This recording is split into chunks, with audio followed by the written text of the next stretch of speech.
Setting the scene. Dorothy Vaughan, Mary Jackson, Katherine Johnson, and Christine Darden loved math. As children, they showed special skill in arithmetic, and they went on to study mathematics in college. After graduation, they worked as teachers before going to work as computers or mathematicians for the government's Air and Space program. Over the years, hundreds of women worked as mathematicians for the federal agency called NACA, the National Advisory Committee for Aeronautics, which researched and promoted the study of flight. But these women were among many who distinguished themselves with their talents and hard work. Dorothy Vaughan was a pioneer.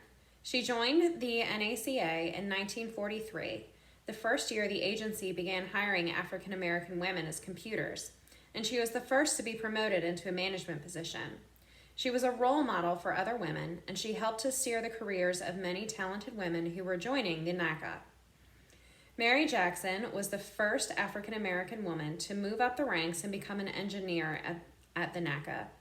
She was a fighter, standing up for herself and for other women who deserved the chance to prove themselves. Her work helped to make supersonic aircraft fly higher and faster. Katherine Johnson was an African American woman who became an essential member of the team that put the first American in orbit around Earth.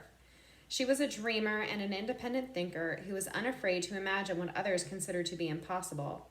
She helped do the math that was required to send the first men into space and to bring them home safely.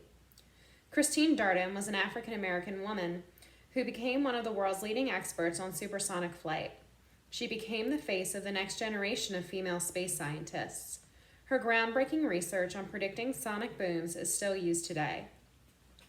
The accomplishments of these four women were remarkable, but their work was even more impressive because it was achieved while living and working in the South during a time when racial discrimination was commonplace and when most women with an interest in math were expected to become math teachers.